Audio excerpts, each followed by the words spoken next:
செவ்வாய்க்கிழமை ஈவினிங் அந்தோணியார் கோவிலுக்கு போயிருந்தேன். மனசுக்கு ரொம்ப கஷ்டமாக இருந்துச்சு. கடவுள்கிட்ட போய் ஒப்படைச்சதும் மனசுக்கு கொஞ்சம் ரிலீஃபாகவும் தெம்பாகவும் இருக்குது. என் ஃப்ரெண்டுக்கு குழந்த பிறந்திருக்கு. 1 வீக் ஆகுது. அந்த குழந்தைக்கு கொஞ்சம் உடம்புக்கு முடியல. அம்மாவும் பையனும் இப்போ தனித்தனியாக தான் இருக்காங்க. ஒரு அம்மாவாக குழந்தைய பிரிஞ்சு இருக்கிறதுன்னு என்னால் நினச்சி கூட பார்க்க முடியல. பெத்தவளாக என் ஃப்ரெண்டுக்கு அவள் மனசு எவ்வளோ பாடுபடும்னு என்னால் புரிஞ்சுக்க முடியுது. இதை ஏன் உங்ககிட்ட ஷேர் பண்ணுறேன்னா, வீடியோஸ் பார்க்குறவங்க யாரோ சிலர் பக்தி உள்ளவங்களாகவும் மற்றவங்களுக்கு ப்ரேயர் பண்ணிக்கிறவங்களாகவும் இருப்பீங்க. எங்கள் குழந்தையும் சீக்கிரம் குணமாகி வீட்டுக்கு வரணும்னு ப்ரேயர் பண்ணிக்கோங்க.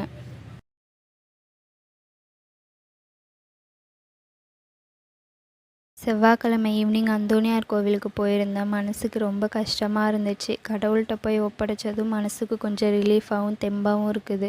என் ஃப்ரெண்டுக்கு குழந்த பிறந்திருக்கு. 1 வீக் ஆகுது. அந்த குழந்தைக்கு கொஞ்சம் உடம்புக்கு முடியல. அம்மாவும் பையனும் இப்போ தனித்தனியாக தான் இருக்காங்க. ஒரு அம்மாவாக குழந்தைய பிரிஞ்சு இருக்கிறதுன்னு என்னால் நினச்சி கூட பார்க்க முடியல. பெத்தவளாக என் ஃப்ரெண்டுக்கு அவள் மனசு எவ்வளோ பாடுபடும்னு என்னால் புரிஞ்சுக்க முடியுது.